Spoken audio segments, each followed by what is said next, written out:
Hello friends, तो मैं सोहम पटेल, आपका हमारे इस यूट्यूब चैनल अपनी कोचिंग क्लासेस में स्वागत है। दोस्तों, पिछले वीडियो में हमने जो क्लास 12 है उसके चैप्टर फर्स्ट जिसका नाम है संबंध एवं फलन, उसके बारे में हमने बहुत ही विस्तार से उसकी जो बेसिक जानकारी है उसका अध्ययन किया था। ठीक है, उस अध्याय में हमने सबसे पहले क्या क्या पढ़ा था, समुच्चय सिद्धांत के बारे में भी चर्चा की थी। ठीक है, उसके बाद हमने संबंध पढ़ा और संबंध के प्रकारों का अध्ययन किया था।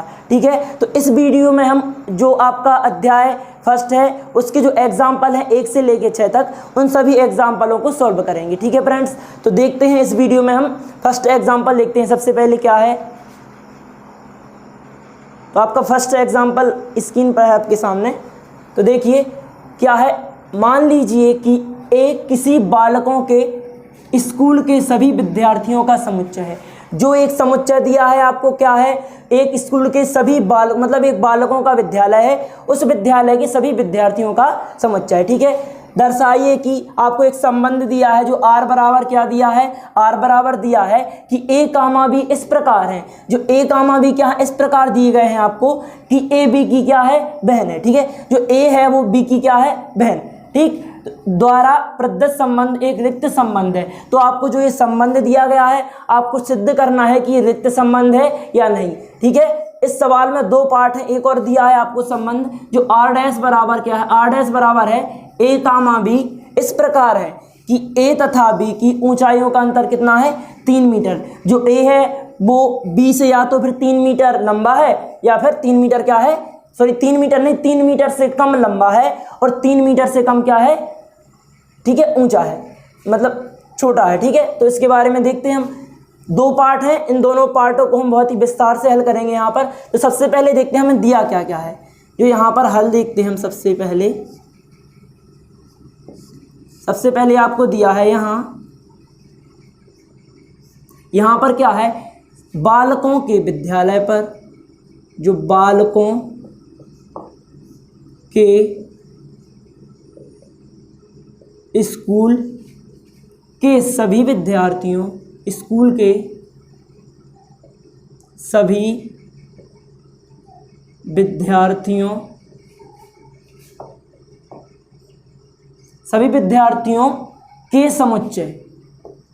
के समुच्चय ए पर परिभाषित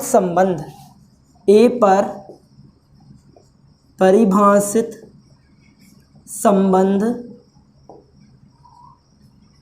r बराबर क्या दिया है आपको, r बराबर दिया है कि जो a कामा b है, a कामा b इस प्रकार है, a कामा b इस प्रकार है कि a b की बहन है, a b की क्या है, बहन है। ठीक है, तो आपको ये संबंध दिया हुआ है। ठीक है, तो अब आपको इसको बताना है कि क्या ये रिक्त संबंध है या फिर रिक्त संबंध नहीं, ये दर्शाना है कि ये क्या है, सिद्ध करना है आपको कि ये क्या है, रिक्त संबंध है। ठीक है, तो सबसे पहले हम देखते हैं ये जो आपको समुच्चय दिया गया है ए क्या है, बालकों के स्कूल के विद्यार्थियों का समुच्चय है। तो आप जानते हैं कि बालकों के स्कूल में कभी छात्राएं तो पढ़ नहीं सकती, मतलब बालिकाएं तो पढ़ नहीं सकती। तो यहाँ पर जो ए है वो बी की बहन तो कभी नहीं हो सकती, क्योंकि ये जो आपको समुच्चय दिया गया है, समुच्चय में क्या है, बालक है सभी, मतलब पूरे विद्यालय में क्या है, सिर्फ बालक है, बालिकाओं की चर्चा इसमें नहीं है, इसलिए ए बी की बहन नहीं हो सकती। तो हम इसको लिखेंगे कैसे, देखते हैं। चूंकि समुच्चय ए बालकों के विद्यालय से संबंधित है, बालकों के विद्यालय से संबंधित है, इसलिए ए कभी बी की बहन नहीं हो सकती, इसलिए ए कभी भी बी की बहन नहीं हो सकती। ठीक है, सकती है अर्थात नहीं हो सकती। ठीक है, अर्थात क्या है, ए कभी बी की बहन नहीं सकती। अर्थात हम कह सकते हैं, अर्थात क्या कह सकते हैं कि जो ये संबंध दिया है आर बराबर क्या है, एक रिक्त संबंध है। अर्थात इसमें एक भी अवयव नहीं है, क्योंकि ऐसा तो कभी नहीं हो सकता कि ए बी की क्या हो, बहन तो नहीं हो सकती, भाई हो सकता है। क्यों? क्योंकि ये जो आपको समुच्चय दिया है, समुच्चय ए, वो किन पर आधारित है, बालकों पर आधारित है, बालिकाओं पर आधारित नहीं है, इसलिए ए कभी बी की बहन नहीं हो सकती। तो आर यदि रिक्त समुच्चय, वो रिक्त संबंध है, यदि आर बराबर फाई है, जो दर्शाता है कि, जो दर्शाता है कि, क्या दर्शाता है, जो दर्शाता है कि आर एक रिक्त संबंध है। आर क्या है, एक रिक्त संबंध है। ठीक है, तो ये यहाँ पर ये हमारा फर्स्ट पार्ट तो कंप्लीट हो गया। हमें सिद्ध क्या करना था कि जो ए पर परिभाषित संबंध आर बराबर जो दिया है आपको, वो क्या है, एक रिक्त संबंध है। तो ये हमने सिद्ध कर दिया कि आर क्या है, रिक्त संबंध है। तो आप इसका यदि स्क्रीनशॉट लेना चाहें तो स्क्रीनशॉट ले लीजिए। ठीक है, तो अब चलते हैं इसके दूसरे भाग की ओर। तो दूसरे भाग में आपसे क्या पूछा गया है, दूसरे भाग में आपको दिया गया है एक और संबंध है। यहाँ पर जो समुच्चय ए है, ए पर एक और संबंध परिभाषित है, जिससे क्या है, आर डैश बराबर आपको क्या दिया गया है, ए कामा बी इस प्रकार है। जो ए कामा बी वो इस प्रकार है कि ए तथा बी की, ए तथा बी की ऊंचाइयों का अंतर कितना है, 3 मीटर से कम है। कि ऊंचाइयों का अंतर कितना है, ऊंचाइयों का अंतर है वो 3 मीटर से कम है। ठीक है, तो ये आपको क्या दिया गया है, दूसरा संबंध आर डैश दिया गया है।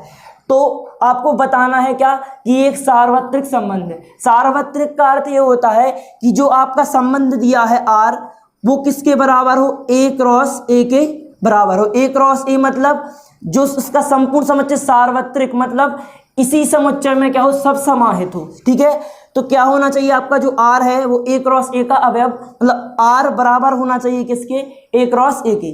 तो हमें सिद्ध क्या करना है कि आर जो बराबर है किसके, ए क्रॉस ए के। तो हम ये पहले सिद्ध करेंगे। तो कैसे करेंगे, चूंकि आपको दिया है इस सवाल में ए तथा बी की ऊंचाइयों का अंतर कितना है, 3 मीटर से कम है। हम जानते हैं कि कोई भी यदि दो आप विद्यार्थी ले लें, दो बालक ले लें, ठीक है, तो उनकी ऊंचाइयों का अंतर 3 मीटर से अधिक तो कभी हो नहीं सकता, 3 मीटर से कम ही होगा। ठीक है, तो हम यहाँ पे लिख सकते हैं, चूंकि किन्हीं भी दो विद्यार्थियों, किन्हीं भी दो विद्यार्थियों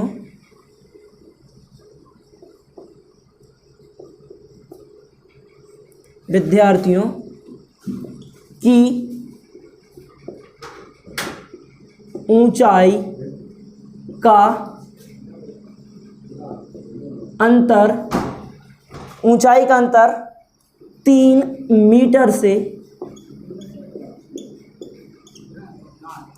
कम तो होना ही चाहिए, होना ही चाहिए। ठीक है, तो क्या होना चाहिए, कोई भी दो विद्यार्थी हैं, उनकी जो ऊंचाई है वो 3 मीटर से कम ही होगी, कभी 3 मीटर से अधिक नहीं हो सकती। ठीक है, तो कितना होना चाहिए, 3 मीटर होना चाहिए, 3 मीटर से कम ही होना चाहिए। ठीक है, इसलिए क्या होगा, जो आपका संबंध आर है, इसलिए जो आर क्या होगा, आपका एक सार्वत्रिक संबंध होगा। ठीक है, इसलिए हम लिख सकते हैं एक बार, आर बराबर क्या होगा, जो आर डैश है वो बराबर होगा ए क्रॉस ए के। ठीक है, तब आर ए क्रॉस ए के बराबर है, जो दर्शाता है कि, यहां पर लिख लें हम, जो दर्शाता है कि क्या दर्शाता है कि आर एक सार्वत्रिक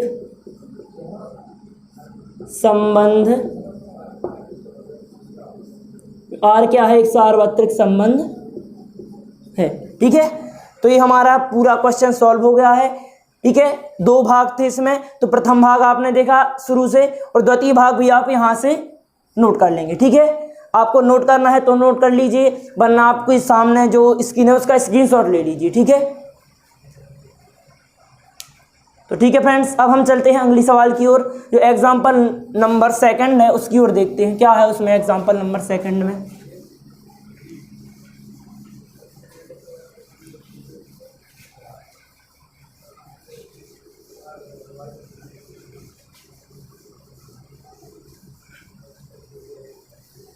देखते हैं एग्जाम्पल नंबर सेकंड।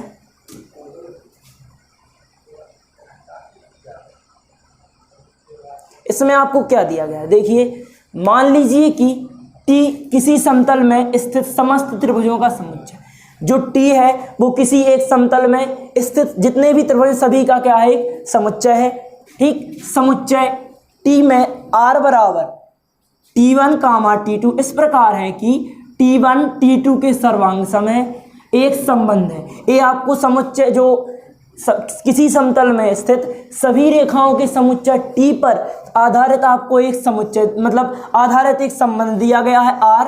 आपको सिद्ध करना है कि ये जो संबंध है वो तुल्यता संबंध है। कौन सा संबंध है, तुल्यता संबंध है। तो आप सभी जानते हैं, हमने पिछले वीडियो में चर्चा की थी कि तुल्यता संबंध क्या कहलाता है, जब तुल्यता संबंध के लिए कौन कौन सी शर्तें होनी चाहिए। ठीक है, तो तुल्यता संबंध के लिए 3 शर्तें आवश्यक हैं। जो तुल्यता संबंध होता है, तुल्यता संबंध के लिए 3 शर्तें आवश्यक है। सबसे पहली क्या होती है कि वो स्वतुल्य होना चाहिए। क्या होना चाहिए, स्वतुल्य होना चाहिए। जो सेकंड होता है वो सममित भी होना चाहिए, सममित होना चाहिए। और थर्ड पढ़ा था आपने, क्या होना चाहिए, संक्रामक। ठीक है, तो ये 3 आपको आवश्यक है। ठीक है, ये 3 कथन होंगे यदि, तो वो संबंध क्या माना जाएगा, वो संबंध आपका माना जाएगा तुल्यता संबंध। ठीक है, तो स्वतुल्य कब होता है, पहले तो आप ये भी देखें। स्वतुल्य होता है कि कोई भी आपको समुच्चय दिया है, उसके प्रत्येक अवयव के लिए, मान लो कोई समुच्चय है, उसका कोई भी अवयव ले ले, हम मान लो ए है, तो प्रत्येक अवयव ए के लिए जो ए कामा ए अवयव होना चाहिए आर में। ए कामा ए क्या होना चाहिए, आर का ही एक अवयव होना चाहिए। या फिर हम बोलेंगे क्या, जो ए रिलेटेड है, ए रिलेटेड होना चाहिए ए से, मतलब ए का संबंध ए से होना चाहिए, तभी ये हमारा क्या कहलाएगा, स्वतुल्य संबंध कहलाएगा। ठीक है, ये किसके लिए होना चाहिए, फॉर एवरी ए। ठीक, फॉर एवरी, ये फॉर एवरी का चिन्ह है, मतलब फॉर एवरी जितने भी आपको ए हैं उसमें आपको कोई समुच्चय दिया है, समुच्चय में जितने भी अवयव हैं उन अवयवों के लिए क्या होना चाहिए, प्रत्येक अवयव के लिए प्रत्येक अवयव स्वयं से संबंधित अवश्य होना चाहिए, तो आपका संबंध कहलाता है स्वतुल्य संबंध। ठीक है, दूसरी बात है सम्मित क्या कहलाता। अब सम्मित कब होगा, सम्मित जब होगा यदि आपको कोई एक अवयव दिया गया इस तरह से, जो ए कामा बी अवयव है यदि आर, तो इस स्थिति में क्या होना चाहिए, इस स्थिति में आवश्यक है कि बी कामा ए भी अवयव हो आर। ठीक है, ये शर्त आवश्यक है। यदि ए कामा बी अवयव है आर, तो बी कामा ए भी अवयव होना चाहिए आर। यदि आपको ये दिया है, ए मान के चलेंगे और हम ये सिद्ध कर देंगे, तो वो क्या हो जाएगा, एक सम्मित संबंध हो जाएगा। ठीक है, तो स्वतुल्य हो गया, सम्मित हो गया। अब देखते हैं हम संक्रामक क्या कहलाता है। संक्रामक में क्या है, तो संक्रामक में देखते हैं हम, संक्रामक में यदि आपको ये चीज दी है कि जो आपका ए है, ए कामा बी अवयव है आर एवं बी कामा सी अवयव है आर, तब क्या होना चाहिए, यहां पर तब क्या आवश्यक है, तब आवश्यक है जो ए कामा सी भी अवयव हो आर। ठीक है, यदि ए कामा बी अवयव है आर, बी कामा सी अवयव है आर, तो ए कामा सी भी होना चाहिए अवयव आर। यदि हम यहाँ पर एक और एग्जांपल लें इनका, ठीक है, जैसे आपको कोई संबंध दिया हुआ है, अभी हम इस एग्जाम्पल की चर्चा नहीं कर रहे, अभी हम तुल्यता संबंध की चर्चा कर रहे हैं कि तुल्यता संबंध क्या कहलाता है। ठीक है, तो क्या जैसे आपको एक समुच्चय दिया 1 2 3, इस तरीके से आपको एक समुच्चय दिया ए बराबर। ठीक है, तो इसमें एक संबंध है आर। ये आर स्वतुल्य कब होगा, जब इसमें या तो फिर ये होना चाहिए, स्वतुल्य के लिए चाहिए कि 1, 1 भी अवयव हो आर, 2, 2 भी अवयव हो आर, और 3, 3 भी अवयव हो आर। यदि आपको ये मिल जाता है तो ये आपका संबंध क्या हो गया, स्वतुल्य हो गया। ठीक है, और यदि ये आपको क्या चाहिए, स्वतुल्य के बाद आपको चाहिए सम्मित, तो सम्मित कब होगा, सम्मित जब होगा जब इसमें क्या हो, 2 अवयव, मतलब ये आवश्यक तो नहीं है, सम्मित में क्या चाहिए पड़ता है, सम्मित में आवश्यक है कि इनके अलावा यहाँ पर क्या दिया हो, यदि 1, 2 अवयव है आर, तो यहाँ पर 2, 1 भी क्या होना चाहिए, अवयव है आर होना चाहिए। ठीक है, यदि 1, 2 इस संबंध में है तो 2, 1 भी इस संबंध में होना चाहिए। ठीक है, तो ये आपका क्या हो जाता है, तब इस स्थिति में ये आपका हो जाता है सम्मित संबंध। अब सम्मित के बाद आपका आता है संक्रामक, तो संक्रामक कब होगा, ये संक्रामक तब होगा यदि इस संबंध में 1, 2 है, 1, 2 भी है और 2, 3 भी है, तो इसी के साथ क्या होना चाहिए, 1, 3 भी इस संबंध में ही होना चाहिए। ठीक है, तभी आपका क्या हो जाता है, संक्रामक हो जाता है। ठीक है, तो ये 3 स्थितियां आपको सिद्ध करनी है। यदि आपने ये तीनों स्थितियां सिद्ध कर दी तो आप उस संबंध को तुल्यता संबंध कह सकते हैं। ठीक है, तो देखते हैं हम इस पहले सवाल को। आप ये तीनों स्थितियां याद रखिए, यदि ये तीनों स्थितियां आपको मालूम नहीं है तो आप इन सवालों को हल नहीं कर सकते। ठीक है, इससे पहले हमने जो वीडियो बनाया था उस वीडियो में इन सभी स्थितियों को बहुत ही विस्तार से समझाया गया है, तो आप उस वीडियो को देखिए। ठीक है, इस वीडियो में डिस्क्रिप्शन में आपको उस वीडियो की लिंक मिल जाएगी। ठीक है, तो उस वीडियो को आप देखिए, उसके बाद इस वीडियो को समझिए तो पूरी तरह समझ में आएगा आपको। ठीक है, तो देखते हैं सवाल में क्या क्या दिया है। मान लीजिए कि टी किसी समतल में स्थित समस्त त्रिभुजों का समुच्चय है। जो कोई समुच्चय टी है वो क्या है, किसी समतल में त्रिभुजों का समुच्चय है। ठीक है, समुच्चय टी में आर द्वारा एक संबंध दिया गया है। आपको क्या दिया गया है, T1, T2 इस प्रकार है कि T1 T2 की क्या है, सर्वांग सम है। ठीक है, एक संबंध सिद्ध कीजिए कि आर एक तुल्यता संबंध है। क्या सिद्ध करना है आपको कि जो आर है वो क्या है, तुल्यता संबंध है। तो आप तुल्यता संबंध सिद्ध करने के लिए आपको शर्तें तो मालूम है क्या चाहिए, 3 शर्तें चाहिए, तो हम वो तीनों शर्तें यहाँ पर क्या कर देंगे, सिद्ध कर देंगे। यदि आपने वो तीनों शर्तें सिद्ध कर दी तो आप इसको कह सकते हैं कि ये तुल्यता संबंध है। तो यहाँ पर हम हल स्टार्ट करें यहाँ से। ठीक है, तो देखते हैं क्या है आपको दिया है। यहाँ समतल, किसी समतल में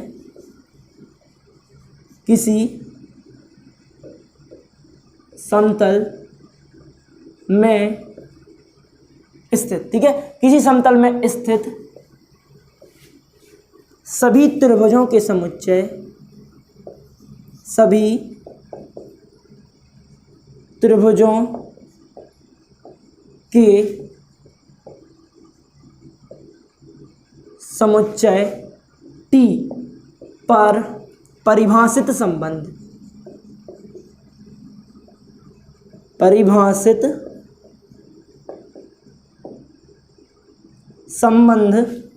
क्या दिया है, आर बराबर, आर क्या है, परिभाषित संबंध हम नीचे से लिख रहे हैं। यहाँ पर आर बराबर आपको दिया हुआ है कि T1, T2 इस प्रकार है, किस प्रकार है कि जो T1 है वो T2 के क्या हो, T1 T2 के सर्वांग सम है, के सर्वांग सम है।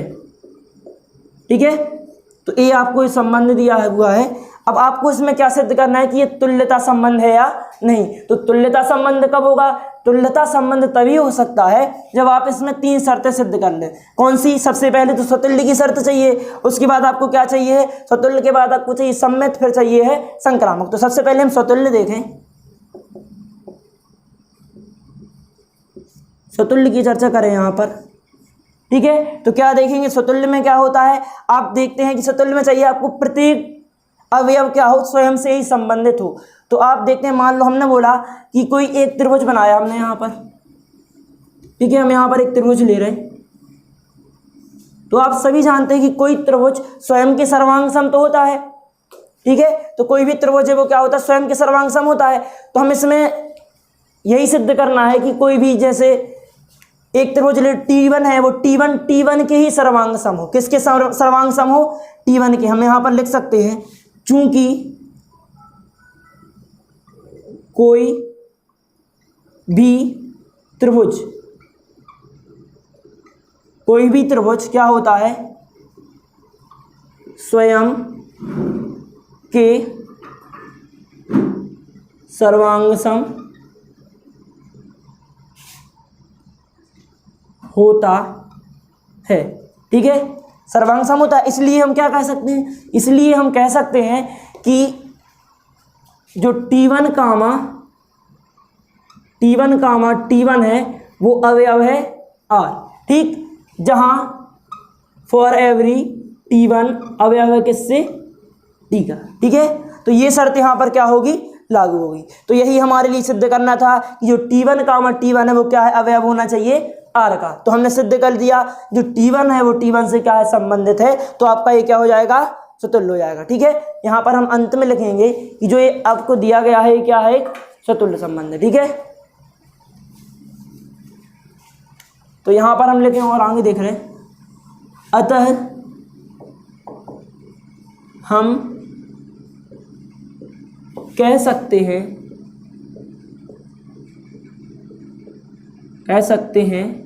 कि, क्या कह सकते हैं, हम कह सकते हैं कि R स्वतुल्य है,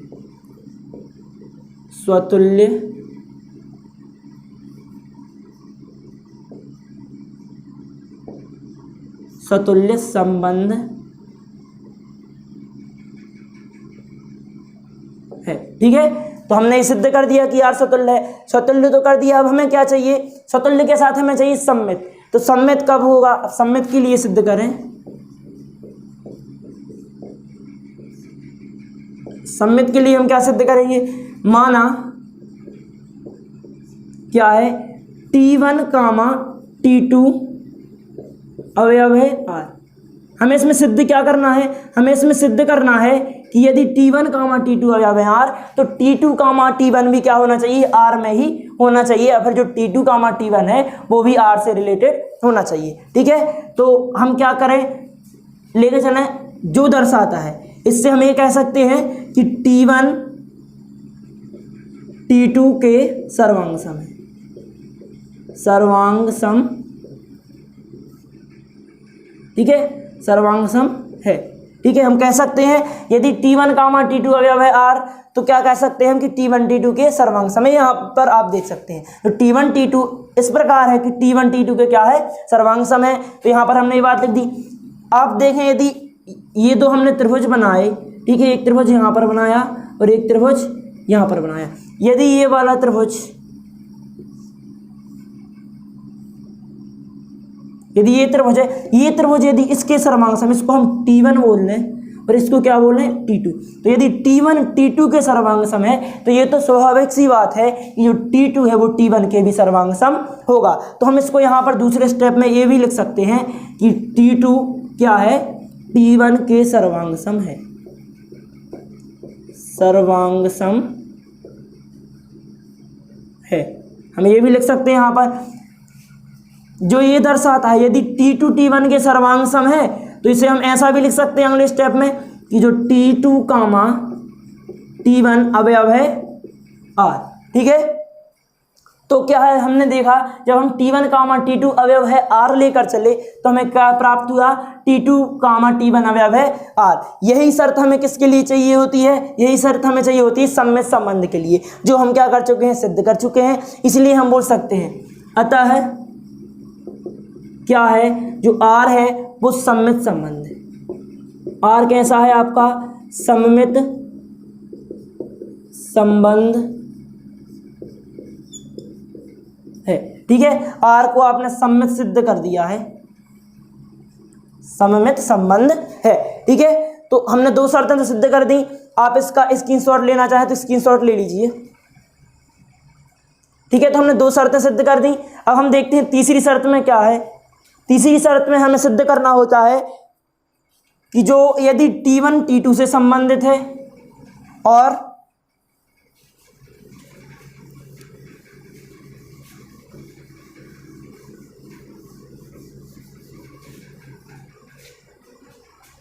यहाँ पर हम फिर से लिख रहे हैं संबंध को। R बराबर क्या दिया था आपको, R बराबर यहाँ पर दिया था T1 कामा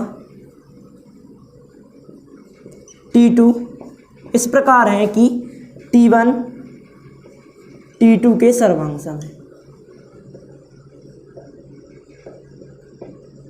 सर्वांग सम है, आपको यही दिया था। ठीक है, तो हम देखते हैं, अब हमने देखिए सबसे पहले तो हमने स्वतुल्य सिद्ध किया, सम्मित सिद्ध किया, अब हम देखते हैं क्या संक्रामक, क्या देखेंगे अब हम संक्रामक।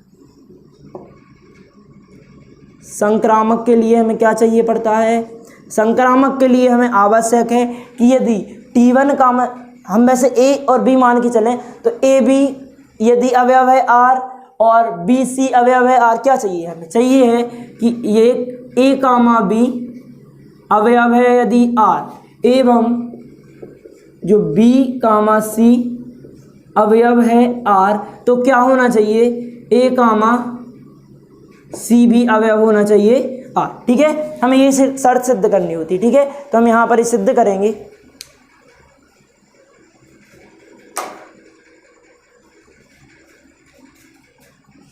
देखते हैं क्या है संक्रामक के लिए। देखो आपको क्या दिया है, हमने माना कि जो T1 कामा T2 अवयव है R, जो क्या दर्शाता है, यदि T1 कामा T2 अवयव है R तो हम इसे बोल सकते हैं कि T1 T2 से क्या है, T2 के सर्वांग सम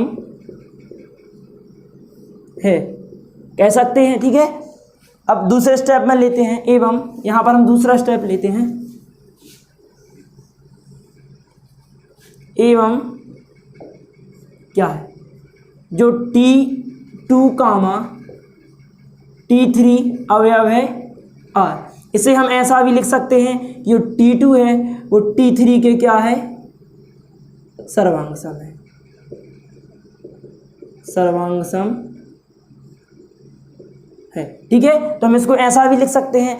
अब इसको हम ऐसे कथन एक नाम दे दें, इसको हमने बोला कथन एक। ठीक है, इसको हम दो बोल रहे कथन दो। ठीक है, तो हम यहाँ पर देखते हैं कथन एक व दो से, कथन एक व दो से क्या है, यदि हम कहें कि आपने क्या लिया यहाँ पर T1 T2 के सर्वांग सम है और जो T2 है T3 के सर्वांग सम है। यदि हम यहाँ पर त्रिभुज बनाए तीन, एक हमने यहाँ पर ये त्रिभुज बनाया, एक ये बनाया और एक ये बनाया। ठीक है, इसको हमने T1 नाम दे दिया, इसको T2 नाम दे दिया और इसको T3 नाम दे दिया। ठीक है, T3 नाम दे दिया। अब ये क्या बोल रहा है, T1 T2 के सर्वांग सम है, जो T1 है वो T2 के सर्वांग सम है और जो T2 है वो T2 किसके सर्वांग सम है, T3 के सर्वांग सम है। तो हम बोल सकते हैं कि जो T1 है वो T3 के सर्वांग सम तो होगा ही होगा। तो सब जो हमारे कथन है, कथन एक व दो से क्या स्पष्ट होता है, कथन एक व दो से स्पष्ट होता है कि एक व दो से क्या है, जो T1 है वो T3 के सर्वांग सम होगा। ठीक है, अतः R क्या है, संक्रामक है। या फिर इसको एक स्टेप और बढ़ा सकते हैं, जो दर्शाता है कि T1 कामा T3 अवयव है R। ठीक है, हमें क्या चाहिए था, हमें ये चाहिए था कि यदि T1 कामा T2 अवयव है R और T2 कामा T3 अवयव है R, तो T1 कामा T3 भी अवयव होना चाहिए R, जो हम सिद्ध कर चुके हैं। तो इसके बाद हम क्या कह सकते हैं, अतः यहाँ पर हम लिख दें, अतः क्या है, अतः लिखें जो R है, R संक्रामक संबंध है। ठीक है, हम ऐसा लिख सकते हैं। अब हमने क्या क्या सिद्ध कर लिया, हमने आर को सतुल्य सिद्ध कर लिया, सममित सिद्ध कर लिया और संक्रामक सिद्ध कर लिया। तो हम बोल सकते हैं कि जो आपका संबंध आर है वो तुल्यता संबंध है, क्योंकि तुल्यता संबंध के लिए हमें क्या आवश्यक होता है, तुल्यता संबंध के लिए हमें आवश्यक होता है कि ये क्या होना चाहिए, सममित होना चाहिए, स्वतुल्य होना चाहिए और संक्रामक होना चाहिए। तो हम क्या लिख सकते हैं, ठीक है, चूंकि आर स्वतुल्य है, सममित एवं संक्रामक है, अतः आर तुल्यता संबंध है, तुल्यता संबंध है। ठीक है फ्रेंड्स, तो हमारे सवाल यहाँ पर पूर्ण हुआ। अब हम देखते हैं अगले सवाल को। ठीक है,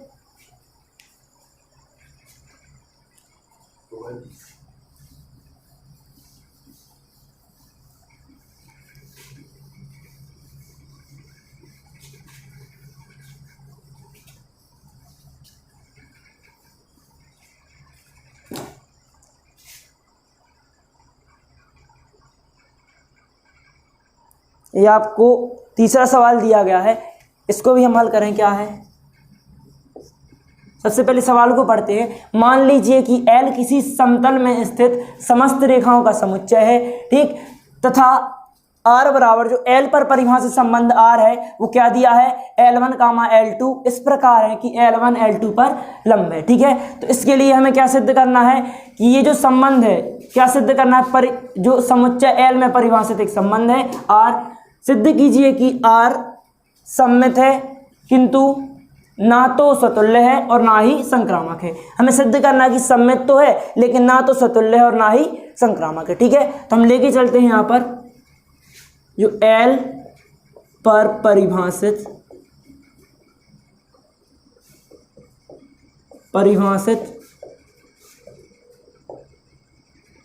संबंध, L पर परिभाषित संबंध क्या है, R बराबर आपको दिया हुआ है। R बराबर क्या है, यहाँ पर R बराबर आपको दिया हुआ है कि जो L1, L2 है, जो L1, L2 किस प्रकार है, इस प्रकार है कि जो L1 L2 पर लंब है। ठीक है, तो आपको ये दिया गया है कि L पर परिभाषित संबंध R किस प्रकार है कि L1 और L2 दो रेखाएं इस प्रकार हैं कि L1 जो है L2 पर लंब है। तो इसके लिए हमें सबसे पहले क्या सिद्ध करना है, स्वतुल्य। तो सबसे पहले हम लेके चलें क्या, स्वतुल्य। ठीक, स्वतुल्य के लिए हमें क्या आवश्यक है, स्वतुल्य के लिए हमें आवश्यक है कि दोनों रेखाएं क्या हो, जैसे हमने बोला कि A, A क्या होना चाहिए, अवयव होना, A, A अवयव होना चाहिए R। ठीक है, प्रत्येक A के लिए A, A अवयव होना चाहिए R। लेकिन यहाँ पर क्या दिया है, यहाँ पर दिया है कि L1 L2 पर लंब है। लेकिन आप देख सकते हैं कि L1 तो L2 पर लंब हो सकती, लेकिन क्या कोई रेखा स्वयं पर लंब हो सकती, नहीं हो सकती। जैसे हमने यहाँ पर एक रेखा बनाई तो ये कभी स्वयं पर तो लंब नहीं हो सकती। इसलिए हम बोल सकते हैं यहाँ पर, चूंकि कोई भी रेखा स्वयं पर लंब नहीं हो सकती, नहीं हो सकती, अतः सकती है। ठीक है, इसलिए R स्वतुल्य संबंध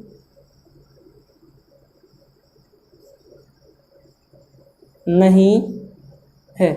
ठीक है, जो R है वो आपका स्वतुल्य संबंध तो बिल्कुल भी नहीं है। ठीक है, अब देखते हैं, स्वतुल्य तो हो गया, अब हमें क्या सिद्ध करना है, सममित। अब हमें सिद्ध करना है सममित।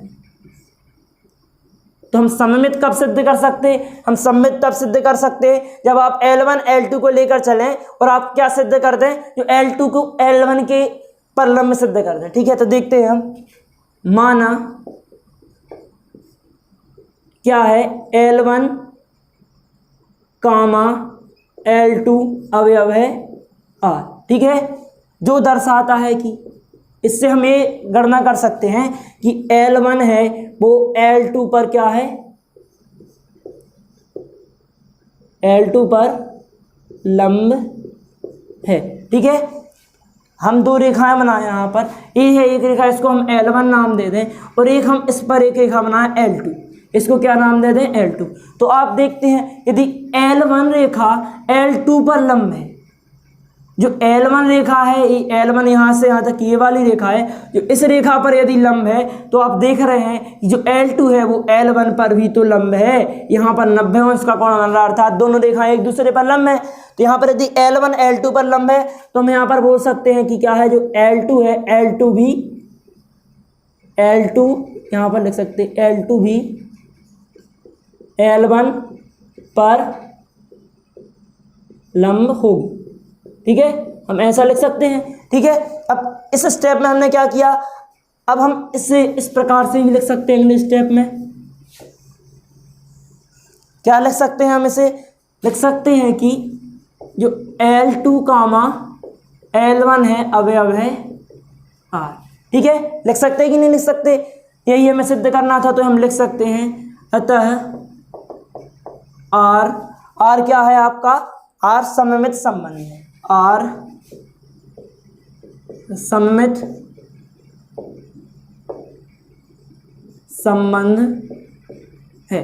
ठीक है, R सममित संबंध तो हम सिद्ध कर चुके। अब हमें क्या करना है, संक्रामक सिद्ध करने के लिए हमें चाहिए L1 L2 अवयव है R, L2 L3 अवयव है R। तो सिद्ध क्या करना है कि L1 भी L1 कामा L3 भी क्या हो, अवयव हो R के। तो हम लेके चले यहाँ पर L1 माना L1 कामा L2 अवयव है R। ठीक है, एवं जो ये दर्शाता है, जो इसको हम क्या लिख सकते हैं, इस तरीके से भी लिख सकते हैं कि L1 L2 पर, जो L1 है वो क्या है, L2 पर लंब है। ठीक है, एवं हम लेके चलें क्या, जो L2 कामा L3 अवयव है R, जो क्या दर्शाता है कि L2 L3 पर, जो L2 है वो L3 पर भी क्या है, लंब है। ठीक है, इसको हम यदि कथन 1 नाम दे दें और इसको कथन 2 नाम दे दें, तो कथन 1 व 2 से, कथन 1 व 2 से, ठीक है, क्या है, स्पष्ट है, क्या स्पष्ट है कि जो L1 है वो L3 पर तो लंब नहीं होगी। हम यहाँ पर एक डायग्राम बना रहे हैं, मान लो हमने एक L1 रेखा ली, क्या है, एक L2 रेखा, तो L1 L2 पर लंब है, तो हमने इसको नाम दे दिया क्या, L2। ठीक, तो L1 क्या है, इस पर लंब है, L1 लंब है, और उसके बाद जो L2 है वो L3 पर लंब है। तो हम इस L2 को क्या कर दें, L2 को हम L3 पर कर दें। यहाँ पर हम एक और रेखा दे रहे हैं, इसका नाम क्या है, L3।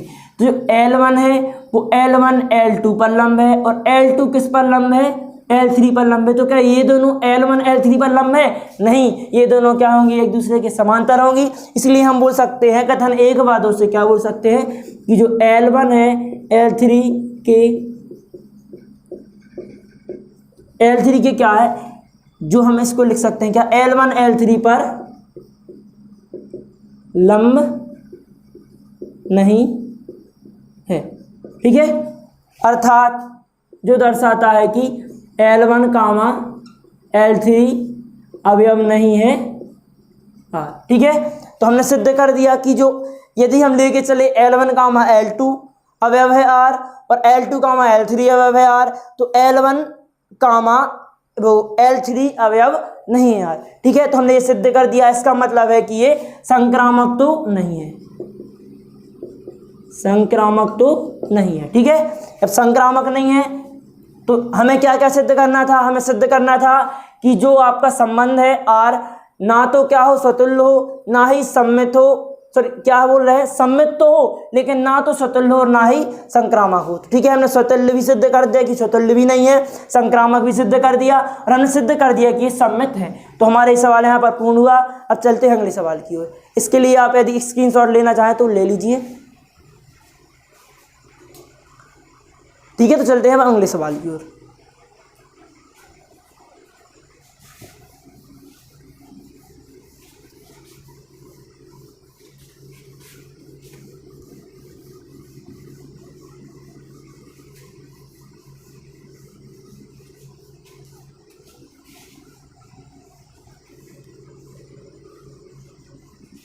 ठीक है, तो चलते हैं अगले सवाल की ओर। आपका सवाल चौथा है। क्या दिया है इसमें, जो सवाल चौथा है, सिद्ध कीजिए कि समुच्चय 1, 2, 3 में आर द्वारा, ये आपको एक आर संबंध दिया गया है, द्वारा प्रदत्त संबंध स्वतुल्य है परंतु ना तो सम्मित है और ना ही संक्रामक है। तो आपको इस किसी भी समुच्चय पर क्या है, परिभाषित संबंध आर है जो दिया है, आपको सिद्ध करना है कि ये स्वतुल्य है लेकिन ना तो सम्मित है और ना ही संक्रामक है। ठीक है, तो हम लेके चले क्या, यहां पर हम लेके चल रहे। सबसे पहले तो देखेंगे क्या आपको दिया क्या है। यहां पर क्या है, यहां ए बराबर दिया है आपको 1, 2, 3। ए पर परिभाषित संबंध, ए पर परिभाषित संबंध आर बराबर क्या है, यहां पर लिख रहे हैं नीचे, आर बराबर दिया है आपको 1, 1। ठीक, दूसरा दिया है अवयव 2, 2। फिर दिया है आपको 3, 3। फिर दिया है 1, 2। फिर उसके बाद दिया है आपको 2, 3। ठीक है, आपको इसमें सिद्ध क्या करना है, सिद्ध करना है कि ये जो संबंध है वो क्या है, स्वतुल्य है लेकिन ना तो सम्मित है और ना ही संक्रामक है। सबसे पहले हम लेके क्या चलें, स्वतुल्य। स्वतुल्य के लिए हमें क्या आवश्यक है कि प्रत्येक ए के लिए क्या होना चाहिए, ए अवयव होना चाहिए आर का। स्वतुल्य के लिए यही आवश्यक होता है। तो यहाँ पर देखें, प्रत्येक एक के लिए मतलब प्रत्येक ए मतलब जितनी भी संख्याएं हैं इन सभी संख्याओं के लिए ये स्वयं से तो संबंधित होनी चाहिए। तो क्या इस संबंध में स्वयं से संबंधित है। एक के लिए देखें तो क्या 1, 1 अवयव है आर, तो हाँ है। दूसरी बात देखें क्या 2, 2 अवयव है आर, तो हाँ 2, 2 भी अवयव है आर। उसके बाद देखें 3 के लिए तो क्या 3, 3 अवयव है आर, तो हाँ यहाँ पर 3, 3 भी अवयव है आर। ठीक है, यहाँ पर लिखेंगे चूंकि यहाँ पर क्या दिया है, चूंकि यहाँ हम लिख सकते हैं कि 1, 1, 2, 2, 3, 3 अवयव हैं आर।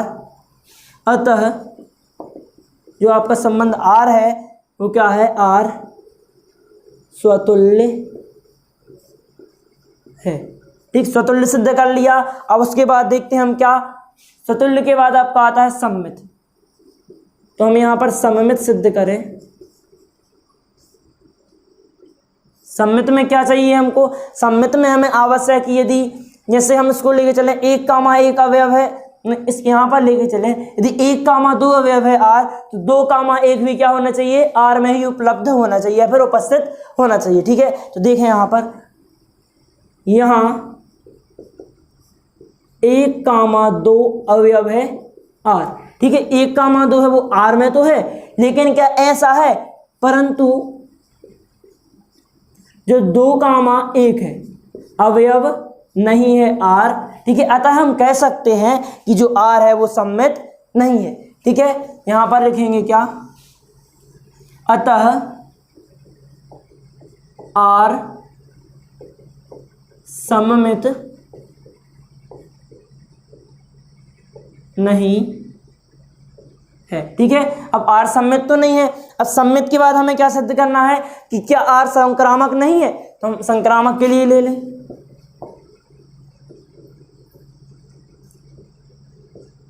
संक्रामक संबंध के लिए ले लें।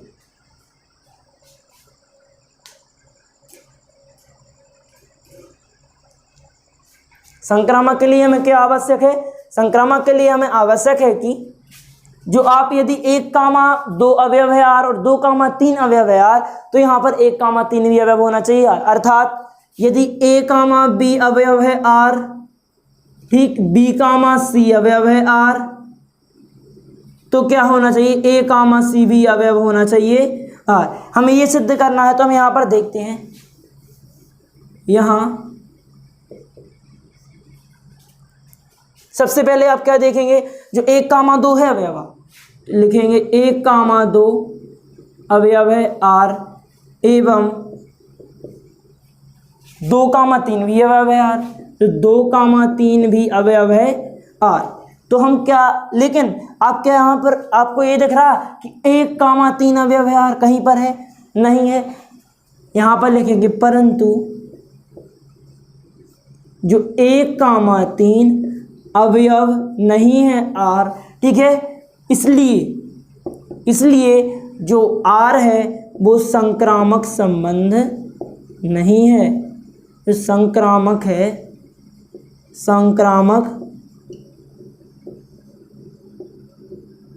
संबंध नहीं है। ठीक है फ्रेंड्स, तो हमारे ये सवाल भी यहाँ पर कंप्लीट हो गया। अब इसके बाद देखते हैं अगले सवाल को।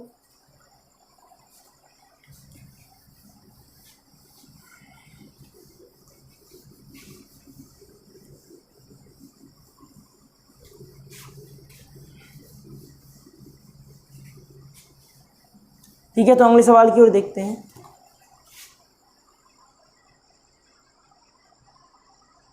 क्या दिया गया है आपको इसमें आपको दिया है, सिद्ध कीजिए कि पूर्णांकों के समुच्चय z में r बराबर a, b संख्या 2, जो a, b वो इस प्रकार है कि संख्या 2 a ऋण b को क्या करती है, विभाजित करती है द्वारा प्रदत्त संबंध तुल्यता संबंध। ठीक है, तो हमें यहाँ पर दिया गया है, सिद्ध करना है कि तुल्यता संबंध है। तो हल करेंगे, आपको दिया है यहाँ z पर जो पूर्णांकों का समुच्चय है उसे हम बोलते हैं z। ठीक है, पूर्णांकों का समुच्चय मतलब जिसमें सभी क्या आ जाते हैं, प्राकृतिक संख्याएं, धनात्मक और ऋणात्मक सभी। ठीक है, तो पूर्णांकों के समुच्चय जैसे हो गया आपका 1, 2, 3, ऋण 1, ऋण 2, इस सभी संख्याओं का समुच्चय। ठीक है, क्या है, z दिया गया है। तो यहाँ z पर परिभाषित संबंध r बराबर क्या है, r बराबर आपको दिया है a, b इस प्रकार है कि संख्या 2 क्या करती है, a ऋण b को विभाजित करती है, विभाजित करती है। ठीक है, तो आपको ये संबंध दिया हुआ है। अब देखें कि क्या ये स्वतुल्य है, संक्रामक है या फिर सम्मित है। यदि आप इन तीनों को शुद्ध कर देंगे तो बोल देंगे कि क्या है, तुल्यता संबंध है। ठीक है, तो देखते हैं इसमें। सबसे पहले तो हम सिद्ध करेंगे स्वतुल्य। स्वतुल्य के लिए क्या आवश्यक है, स्वतुल्य के लिए आवश्यक है कि प्रत्येक a, क्या होना चाहिए, अवयव होना चाहिए r का, मतलब प्रत्येक a स्वयं से संबंधित होना चाहिए। ठीक है, तो यहाँ पर देखेंगे सभी a अवयव है z के लिए। ठीक है, z के लिए क्या है, यदि हम प्रत्येक अवयव है z के लिए लें कि a, जो संख्या 2 है वो a, को भी विभाजित करेगी। हम लेंगे क्या, सभी a अवयव है z के लिए संख्या 2 a ऋण a को विभाजित करेगी। ठीक है, यदि क्यों करेगी इसको विभाजित, हम 1-2 एग्जाम्पल लेते हैं। a की जगह पे यदि हम 1 रखें, यदि a की जगह पे हमने 1 रखा तो क्या आएगा, 1 ऋण 1, इसके बराबर क्या होता है, 0। तो 0 क्या है, 2 से विभाजित है।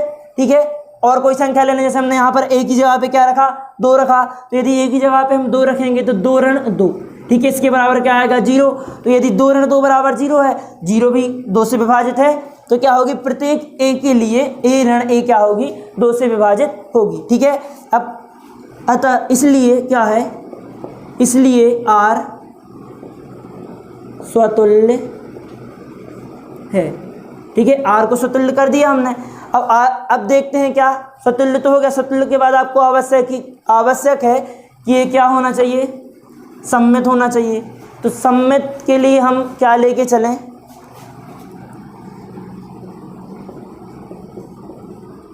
सममित के लिए हम लेके चलें कि जो A है, क्या माना, यहाँ पर लेके चल रहे हैं हम, माना A, B अवयव है R, जो क्या दर्शाता है कि A जो संख्या 2 है, संख्या 2 है वो क्या है, A ऋण B को विभाजित करती है, विभाजित करती है, ठीक है। किसको विभाजित करती है, A ऋण B को। तो हम ऐसा भी बोल सकते हैं कि जो संख्या 2 है वो B ऋण A को भी विभाजित करेगी। तो हम नेक्स्ट स्टेप में यहाँ पर बोल सकते हैं क्या, कि इसको हम बोल सकते हैं जो संख्या 2 है वो B ऋण A को भी विभाजित करेगी, वो भी विभाजित करेगी, ठीक है। तो हमने देख लिया जब क्यों करेगी विभाजित। यदि हम एक एग्जांपल लेके चलें, मान लो हमने बोला कि 1 ऋण 1 बराबर क्या होता है, यहाँ पर बोले यदि हम 1 ऋण 1 बराबर होता है आपका 0, तो ठीक है, जो 0 है वो 2 से विभाजित है। अब हम इनको पलट दें, मतलब यदि हम बोलें इसको क्या, इस 1 को आगे कर दें और इस 1 को पीछे कर दें, तो 1 ऋण 1 बराबर भी तो 0 होता है, तो ये 0 भी तो क्या है, 2 से विभाजित है। मतलब ये जो संख्या है वो यदि A ऋण B को विभाजित करती है तो वो B ऋण A को भी विभाजित करेगी, ठीक है। अतः जो ये बात भी दर्शाता है कि जो क्या है, B ऋण A अवयव है R। अतः हम कह सकते हैं कि जो आपका संबंध R है वो सममित है। अतः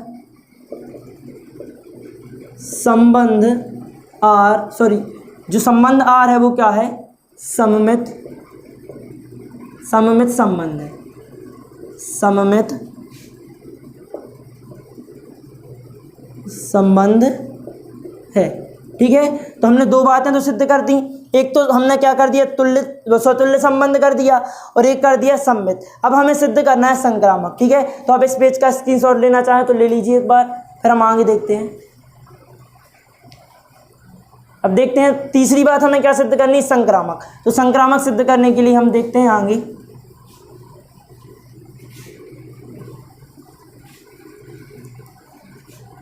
संक्रामक सिद्ध करने के लिए हमें क्या आवश्यक है,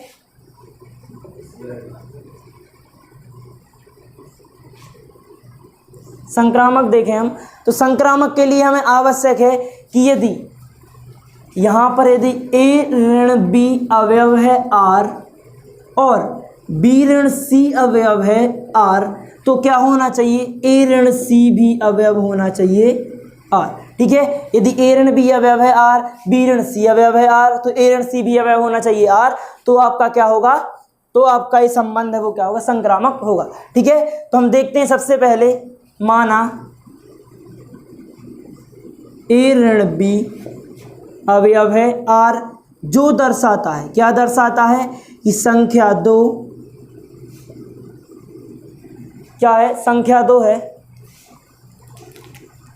संख्या 2 A ऋण B को विभाजित करेगी। क्या करेगी, संख्या जो आपकी संख्या 2 है वो A ऋण B को विभाजित, सॉरी यहाँ पर कॉमा आना चाहिए, ऋण नहीं आना चाहिए, यहाँ पर भी सब जगह पर कॉमा ही आएगा, ठीक है, मतलब यदि ए ऋण बी है, जो ए कामा बी है वो अवयव है आर, और बी कामा सी अवयव है आर, तो आपका क्या चाहिए है कि ए कामा सी भी अवयव हो आर। तो यदि संख्या दो, देखो सबसे पहले तो हमने क्या लिया कि ए कामा बी अवयव है आर, जो दर्शाता है, क्या दर्शाता है कि जो आपकी संख्या दो है वो ए ऋण बी को भी विभाजित करेगी। अब दूसरे स्टेप में हम ले लेते हैं क्या, एवं हम लेके चलते हैं बी कामा सी अवयव है आर, जो दर्शाता है, जो क्या दर्शाता है, जो दर्शाता है कि जो संख्या दो है, संख्या दो क्या है, संख्या दो क्या है, बी ऋण सी को विभाजित करे, विभाजित करती है। ठीक है, किसको विभाजित करती है, बी ऋण सी को विभाजित करती है। अब ये बी ऋण सी को विभाजित कर रही है तो हम इसको क्या बोल सकते हैं, अब इसको यदि हम कथन एक नाम दे दें और इसको कथन दो नाम दे दें तो हम कथन एक व दो से क्या करते हैं, अब कथन एक व दो से यहाँ पर लिखेंगे कथन एक व दो से क्या होगा, हम कह सकते हैं कि यदि इन दोनों को जोड़ दिया जाए, इसको और इसको जोड़ दिया जाए तो हम बोल सकते हैं कि संख्या दो क्या बोलेंगे, ए ऋण बी धन बी ऋण सी को विभाजित करेगी, विभाजित करेगी। ठीक है, नेक्स्ट स्टेप में हम क्या बोलेंगे, संख्या दो है वो ऋण बी से ऋण बी धन बी क्या हो जाएगा, कट जाएगा, तो क्या बचेगा, संख्या दो है वो ए ऋण सी को विभाजित करेगी। ठीक है, किसको विभाजित कर रही है, ए ऋण सी को विभाजित कर रही, तो हम बोल सकते हैं कि क्या, ए कामा सी भी अवयव है आर। ठीक है, अर्थात ये जो संबंध है आपका संक्रामक भी सिद्ध हो गया। लिखेंगे क्या, अतः आर संक्रामक है। ठीक है, अब आर को हमने संक्रामक भी सिद्ध कर दिया, तो वो स्वतुल्य भी सिद्ध कर दिया और सम्मित भी सिद्ध कर दिया। अर्थात लिखेंगे यहाँ पर चूंकि आर स्वतुल्य है, सममित है एवं क्या है, संक्रामक है,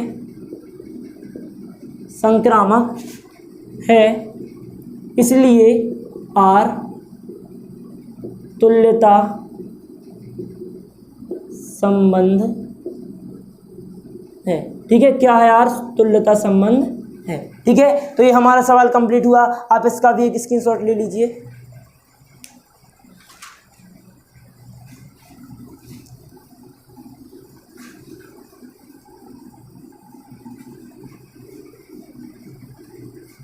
अब देखते हैं अगले सवाल को, लास्ट सवाल है जो हमारा इस वीडियो का।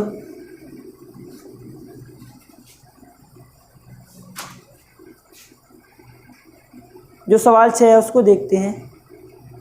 ठीक है, तो हमें इसमें क्या सिद्ध करना है, यदि आपने ये 6 सवाल कर लिए तो आपको अध्याय का पूरा भाग समझ में आएगा। मतलब ऐसा जो मतलब प्रश्न, वो पहली प्रश्नावली है, पहली प्रश्नावली का प्रत्येक सवाल आपसे बनेगा यदि आपने ये 6 सवाल कर लिए हैं तो। ठीक है, तो देखते हैं सवाल में क्या क्या दिया गया है। मान लीजिए कि समुच्चय ए बराबर 1,2, मतलब ये आपको समुच्चय ए दिया गया है जिस पर परिभाषित संबंध आर बराबर क्या है, ए कामा बी इस प्रकार है कि ए तथा बी दोनों ही या तो विषम है या फिर सम है। द्वारा परिभाषित संबंध क्या है, द्वारा एक संबंध परिभाषित किया गया है। ठीक है, सिद्ध कीजिए कि आर तुल्यता संबंध है। हमें सिद्ध करना है कि आर क्या है, तुल्यता संबंध है। तो देखते हैं यहाँ पर इसका हल देखते हैं। जो आर दिया गया है यहाँ पर क्या दिया है, 1 2 3 4 5 6 और 7। ये आप ए आपको ए दिया गया एक समुच्चय ए है, तो ए पर परिभाषित संबंध आर क्या है? ए पर परिभाषित संबंध आर। आपको आर क्या दिया गया है? जो आर है यहां पर लिख रहे हैं हम, आर बराबर क्या है? ए कामा बी इस प्रकार है कि जो ए तथा बी दोनों ही या तो विषम है या फिर सम है। दोनों ही क्या है? ए तथा बी दोनों ही या तो सम है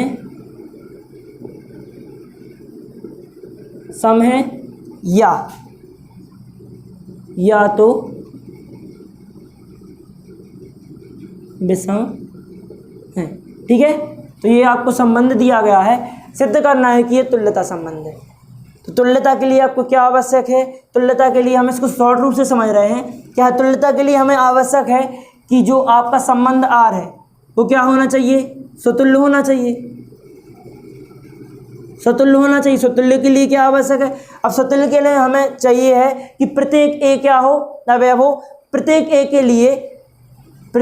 के लिए ए कामा ए अवयव हो आर। तो आप यहां पर देख रहे हैं कि आपको जो ये संबंध दिया गया है, संबंध क्या है? ए तथा बी दोनों ही या तो फिर सम होने चाहिए या फिर विषम होने चाहिए। तो इस संबंध में हम लिख सकते हैं कि जो, या फिर हम इसे बना के चले, संबंध को पूर्ण रूप से निर्मित कर लें। तो संबंध क्या बनेगा इसका? ये आपका आर बराबर होगा क्या? आर बराबर होगा, यदि इसको लेके चलें, यदि हम इसको इस तरह से, ये अभी आपको दिया है समुच्चय निर्माण रूप में, ठीक है, हम इसको रोस्टर रूप में लिखें यदि, तो क्या आएगा आपका? जो संबंध आएगा वो आएगा एक कामा एक। या तो सभी सम होना चाहिए या फिर ए बी दोनों सम हो या फिर ए और बी दोनों क्या हो? विषम हो। ठीक है, तो एक कामा एक आएगा, एक आएगा आपका दो कामा दो, एक आएगा तीन कामा तीन, एक आएगा चार कामा चार। ठीक है, एक आएगा आपका, इसको थोड़ी ऊपर लिखते हैं, यहाँ पर नहीं लिख रहे हैं। जो आपका आर आएगा वो आएगा सबसे पहले तो एक कामा एक, ठीक, दो कामा दो, तीन कामा तीन, चार कामा चार, पाँच कामा पाँच, ठीक, छः कामा छः, सात कामा सात, आठ कामा सात तक दिया गया है। यहाँ पर सात तक देखेंगे। आपको संबंध दिया है क्या? ए बी या तो फिर दोनों सम हो या फिर दोनों विषम हो। तो ये देखिए, ये दोनों विषम है, ये दोनों क्या है? सम है। ये दोनों क्या है? विषम है। ये दोनों सम है, ये दोनों विषम है, ये दोनों सम है और ये दोनों विषम है। अब और देख लेते हैं, क्या और कोई ऐसा जोड़ा बन रहा? हाँ बन रहा। दोनों क्या होने चाहिए? विषम। तो एक कामा तीन भी बन रहा, यहाँ पर एक कामा तीन भी बन रहा, ठीक है, और तीन कामा एक भी बन रहा, तीन कामा एक भी बन रहा। अब देखते हैं क्या एक कामा पाँच भी बन रहा, जो एक कामा पाँच ही बन रहा और पाँच कामा एक भी है, ठीक है। एक कामा सात भी है, एक कामा सात भी है और सात कामा एक भी। दोनों या तो फिर विषम होने चाहिए या फिर क्या होने चाहिए? सम होने चाहिए। तो ये देखिए, ये दोनों विषम है, ठीक है, या फिर ये दोनों क्या है? सम है। तो देखते हैं और आगे और भी बनेंगे अवयव। तो अब देखते हैं सम वाली संख्याओं के। तो दो कामा चार ही बन रहा है, यहाँ पर दो कामा चार बन रहा और आपका चार कामा दो भी बन रहा, चार कामा दो भी है। उसके बाद देखते हैं चार कामा दो तो है साथ में। अब देखते हैं चार कामा छः और छः कामा चार है, चार कामा छः है और छः कामा चार है। उसके बाद क्या दिया है? उसके बाद दिया है, अब और आगे देखते हैं जो चार कामा छः। अब एक जो दो कामा छः भी है, यहाँ पर दो कामा छः है और छः कामा दो भी है।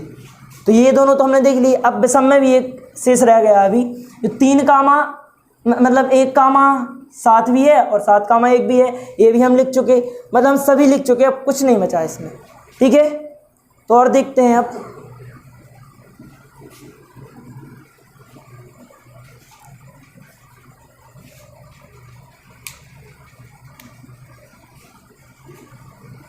तो आगे देखें हम इसमें क्या है, हमें सिद्ध करना है तुल्यता संबंध। तुल्यता के लिए हमें आवश्यक है कि स्वतुल्य हो, सम्मित हो और संक्रामक हो। स्वतुल्य के लिए क्या चाहिए, फॉर एवरी ए के लिए ए कामा ए अवयव हो आर, तो यहाँ पर जो है 1 कामा 1 भी अवयव है, 2 कामा 2 अवयव है आर, 3 कामा 3, इसी प्रकार से सभी अवयव हैं आर, मतलब प्रत्येक अवयव स्वयं से तो संबंधित है। मतलब हम इसे बोल सकते हैं कि ये क्या है, एक तुल्यता स्वतुल्य संबंध है। ठीक है, हम बोल सकते हैं इसे कि ये स्वतुल्य संबंध है। अब देखते हैं क्या, स्वतुल्य तो हो गया आपका। अब देखते हैं सम्मित। सम्मित कब होगा, जब यदि ए कामा बी अवयव है आर, क्या हो, ए कामा बी अवयव है आर, तो क्या होना चाहिए, बी कामा ए भी अवयव होना चाहिए आर। तो हमें ये चाहिए, ये सिद्ध करना है। तो यहाँ पर देखें हम, यहाँ पर 1 कामा 3 अवयव है आर, तो 3 कामा 1 भी अवयव है आर, और यदि 1 कामा 5 अवयव है आर, तो 5 कामा 1 भी अवयव है आर। अतः हम बोल सकते हैं कि क्या ये जो आपका संबंध दिया गया है वो कैसा है, ये संबंध आपका जो है आपका सम्मित संबंध है। ठीक है, सम्मित है। अब देखें संक्रामक। संक्रामक के लिए हमें क्या चाहिए, यदि इसके लिए हमें चाहिए पड़ता है यदि ए कामा बी अवयव हो आर और बी कामा सी अवयव हो आर, तो ए कामा सी भी क्या होना चाहिए, अवयव होना चाहिए आर। ठीक है, तो हमें ये सिद्ध करना होता है इसमें। तो यहाँ पर देखें 1 कामा 7 है अवयव आर और 7 कामा 1 है अवयव आर, इसी के साथ हम देख रहे हैं कि 1 कामा 1 भी अवयव है।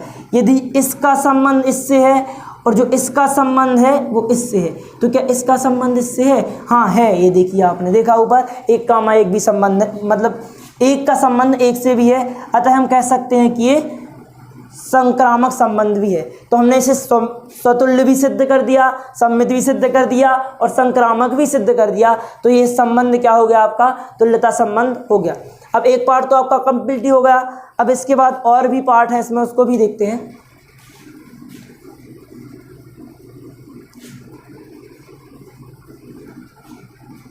क्या दिया गया है, और साथ ही सिद्ध कीजिए कि उपसमुच्चय 1 3 5 7 के सभी अवयव एक दूसरे से संबंधित हैं। हाँ, एक का संबंध एक से है, यहाँ पर बोल रहे हैं। यहाँ पर हम लिखेंगे दूसरे पार्ट में, जो सेकंड पार्ट है आपका, सेकंड पार्ट में क्या लिखेंगे कि हाँ उपसमुच्चय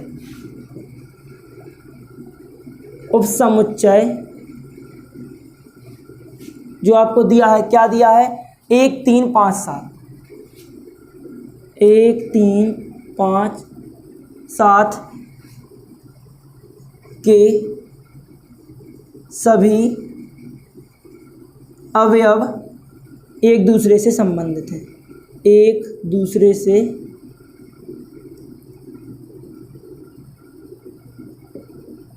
संबंधित हैं। ठीक है, क्यों है अब एक दूसरे से संबंधित, इसमें क्या कहा गया, संबंध है कि ए बी दोनों या तो फिर सम हो या फिर विषम हो।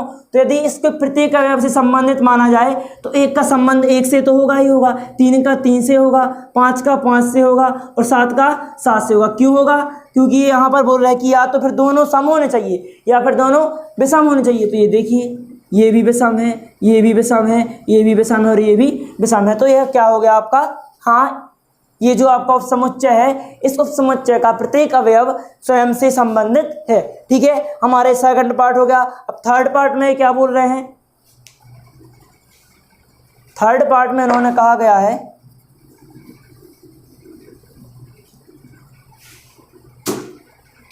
कि क्या है, और आपको सिद्ध करना है उपसमुच्चय 2 4 6 जो 2 कामा 4 कामा 6 के सभी अवयव एक दूसरे से संबंधित है। हाँ, जिस प्रकार इसका प्रत्येक अवयव स्वयं से संबंधित है उसी प्रकार इसका भी प्रत्येक अवयव स्वयं से ही संबंधित होगा, क्योंकि इसमें सम और विषम दोनों की बात की गई है।